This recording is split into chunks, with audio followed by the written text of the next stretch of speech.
Imagine a landscape that at first glance seems fantastic yet painfully familiar.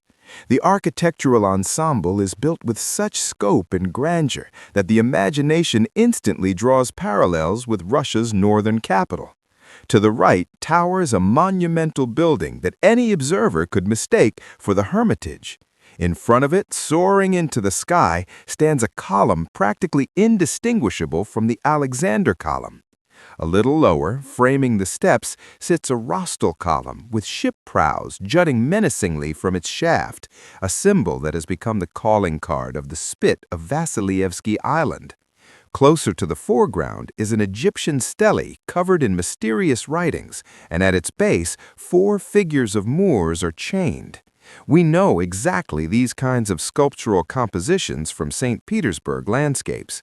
Completing this picture is a monument to a rider authoritatively seated on a horse.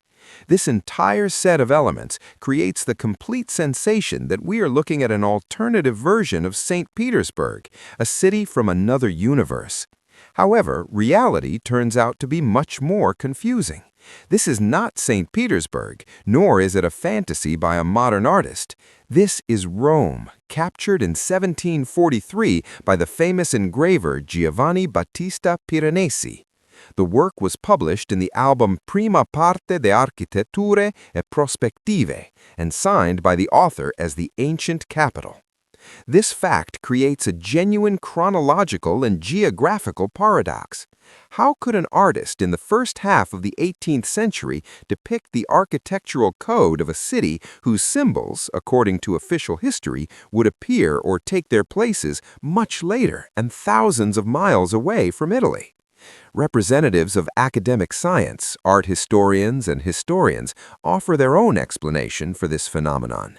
They claimed that Piranesi worked in the genre of architectural fantasy, or capriccio. According to their version, the engraving, The Ancient Capital, is not a documentary image, but a skillful compilation. It is believed that the artist simply gathered disjointed elements and figures found in different corners of Italy on one sheet and combined them through the power of his imagination. That is, the rostel columns, obelisks, and statues were torn from their real contexts and placed in a fictional space to create a majestic image of ancient Rome that never actually existed in this form. Perhaps Piranesi really was just a talented dreamer and compiler who created a world on paper that never was. But this world shocks with its detailed elaboration and strange systematic nature. If this is just a flight of fancy, why does it strictly follow a specific canon? Why must this fictional place necessarily include exactly 4 Moors changed to a pedestal? Why does the composition require the presence of a horseman, a triumphal arch, funeral vases, and Egyptian obelisks in exactly this combination? We see all these elements separately today in St. Petersburg and Rome, but in Piranesi's work they are gathered into a single cohesive complex.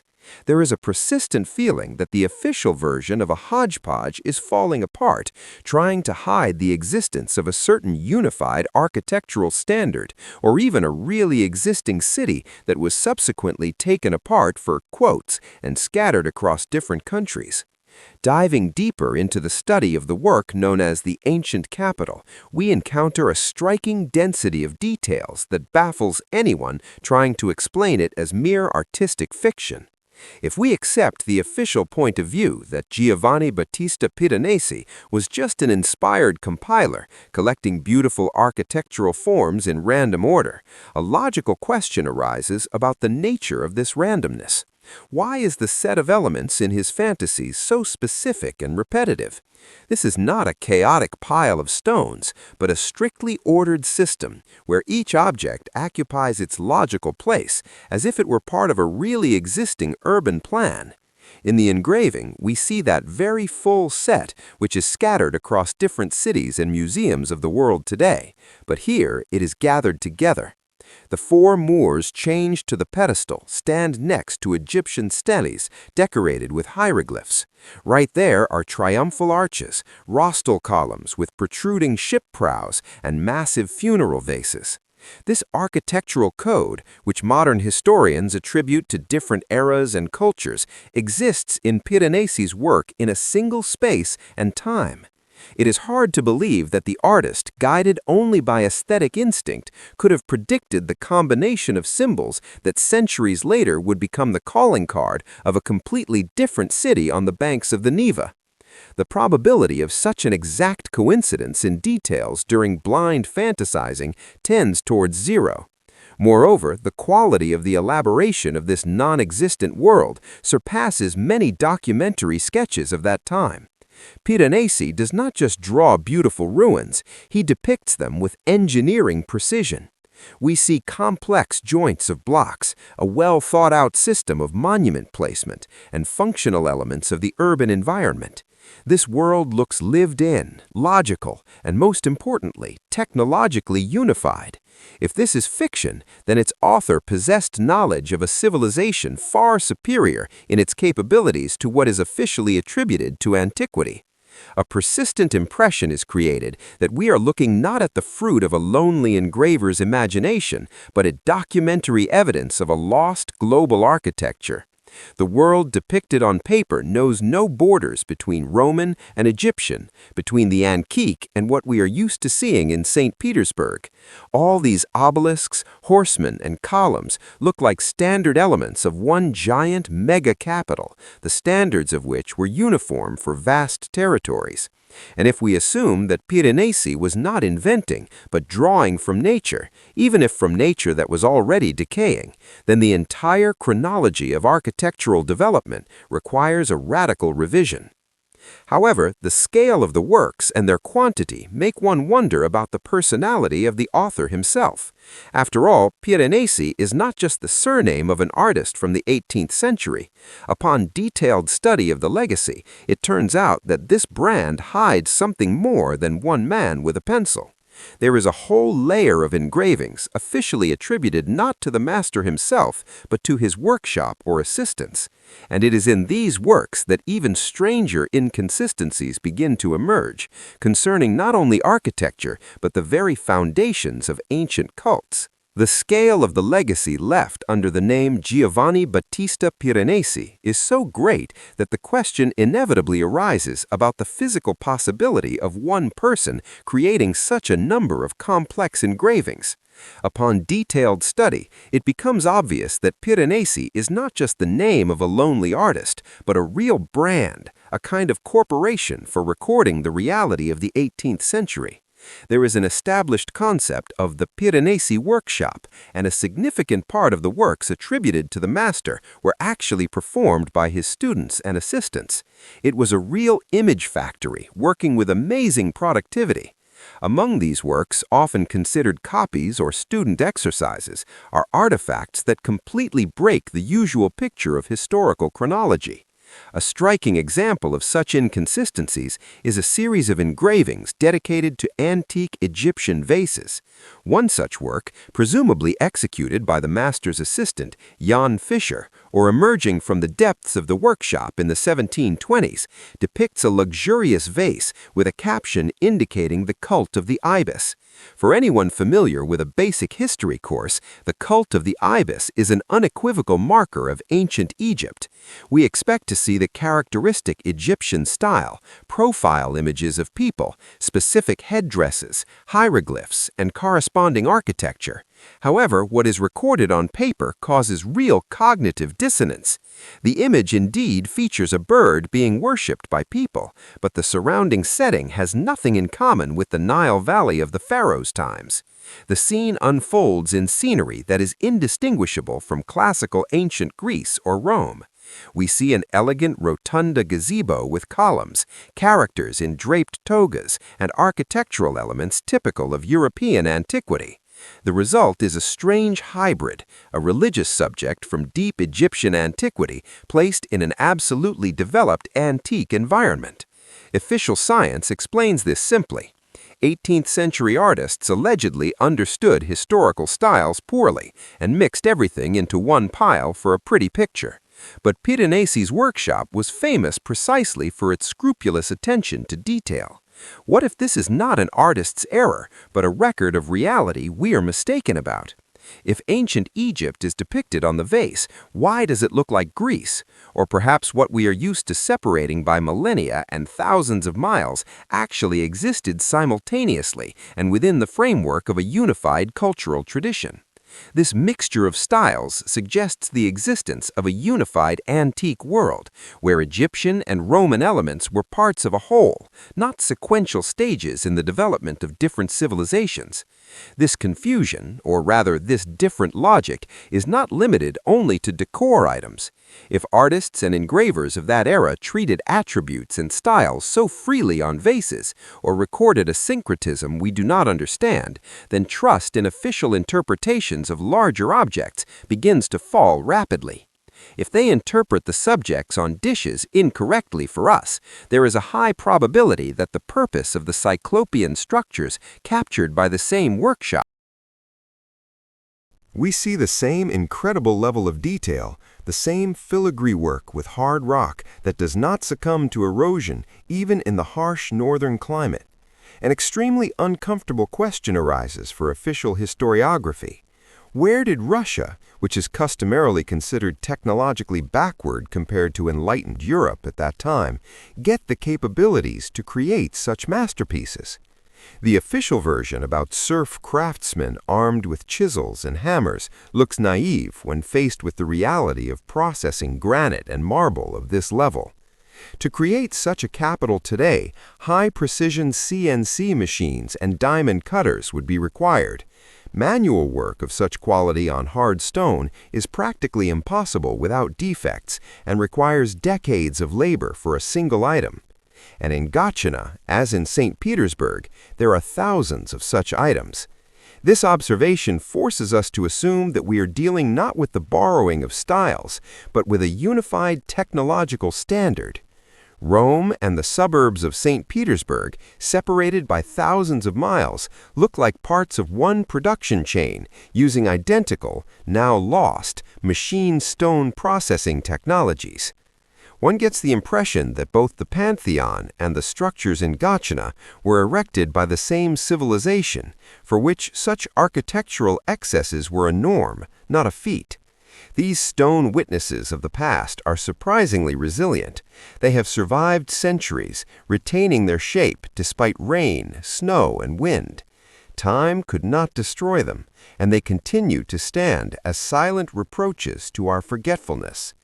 However, if we look closely at other engravings by Piranesi, it becomes clear that this grandeur had to face not only the slow flow of time recorded on paper, is not just the fading of antiquity, but the consequences of some global and terrible catastrophe, traces of which we for some reason are accustomed not to notice or to interpret as artistic allegory. If one carefully studies the vast legacy of engravings depicting ruins, it becomes obvious that before us is not just a romantic longing for bygone eras, but a detailed chronicle of the consequences of a global catastrophe. It is generally accepted that Piranesi and his contemporaries sketched antique ruins that had stood in desolation for more than 1,000 years.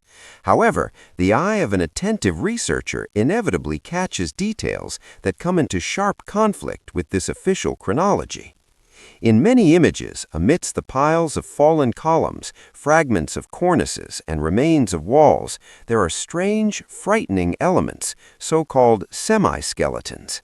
These figures, often located on the tops of ruins or among stone rubble, represent not simply bones bleached by time that could have lain in the earth for centuries. The artists depicted remains preserving the integrity of the skeleton and sometimes fragments of tissue, which from a biological and forensic point of view indicates a relatively recent death. If the catastrophe that destroyed these majestic buildings had occurred in deep antiquity, then over 1,500 years, any organic remains in the open air would have turned to dust, been dragged away by animals, or buried under meters of soil. The fact that skeletons lie directly on the surface of the debris or sit on the tops of dilapidated arches says one thing. These people died either at the moment of the building's destruction or shortly after it, already being on the ruins. This observation radically changes the timeline. It turns out that Piranesi, living in the 18th century, acted not as an amateur archaeologist, but as a documentarian recording a post-apocalyptic landscape. The catastrophe that turned the blooming mega-capital into a pile of stones occurred not in the mythical Dark Ages, but quite shortly before the artist appeared, possibly in the 17th or even early 18th century. We see a world that has just survived some crushing blow, be it a natural cataclysm of incredible force or a war using unknown powerful weapons. Grandiose structures are snapped like matchsticks, huge blocks are scattered by a blast wave, and the survivors, whom the engravings often depict as tiny and confused, wander among the remains of a civilization of giants, unable to restore or even understand the purpose of these ruins. Thus, majestic antique views are not the legacy of distant ancestors, but the fresh scars of a recent tragedy. History was artificially elongated, and the event that wiped a unified antique civilization off the face of the earth was erased from the memory of generations and replaced by the myth of the gradual decline of the Roman Empire. However, if physical traces of destruction can be explained by time or barbarians, ideological cleansing is much harder to hide. Someone tried very hard not just to remove the debris, but also to rewrite the spiritual component of the past, substituting meanings and symbols right before our eyes. And proofs of this forgery have been preserved not somewhere in closed archives, but in the most accessible sources. One has only to compare old sketches with what we are shown today. Among the multitude of architectural projects and sketches left to us by the 18th century, there is one piece of evidence capable of overturning the understanding of Europe's religious history. We are talking about the Church of Santa Maria del Priore, located on the Aventine Hill in Rome. This building belongs to the mysterious Order of Malta, an organization shrouded in many legends. Officially, it is considered that Giovanni Battista Piranesi had a hand in the reconstruction and decoration of this temple. However, if we turn to the sketches of the lower part of the main altar, executed by the master's hand or his studio in the 18th century, and compare them with what is in the church today, a fact of egregious historical falsification is revealed. In the old engraved sketch, the central place in the altar composition is occupied not by Christian symbolism at all. Depicted there is an animal that upon closer inspection is unmistakably identified as a young bull or calf. It has not yet grown horns, a characteristic tail is clearly visible, and the animal itself holds a standard or cross with two horizontal bars with its front leg. This image leaves no room for ambiguous interpretations. The main altar of a church in the very heart of Rome, literally right next to the Vatican in the 18th century, was dedicated to the bull. This seems incredible, as official history claims that paganism was eradicated many centuries before, and Rome was the stronghold of Christianity. Nevertheless, a document of the era impartially records the cult of the bull. Now, let's transport ourselves to the present day and pay attention to the modern decoration of that same altar. The composition remains, but the semantic content has been radically changed. Instead of a smooth, muscular calf, in the center now stands a sheep, thickly covered with wool, the classic Christian lamb. The crossbar it holds has also undergone changes. Now it has only one crossbar, which corresponds to the canonical image.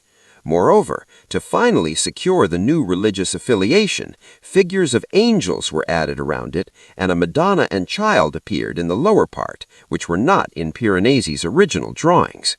It was not just a restoration that took place, but a total substitution of concepts. The sculpture was remade, turning the bull into a sheep. Saints were added, and thus a pagan temple was baptized retroactively. The most shocking thing in this discovery is the time frame. If Piranesi recorded a bull in the 18th century and the sheep appeared later, it means the process of rewriting religious history and the physical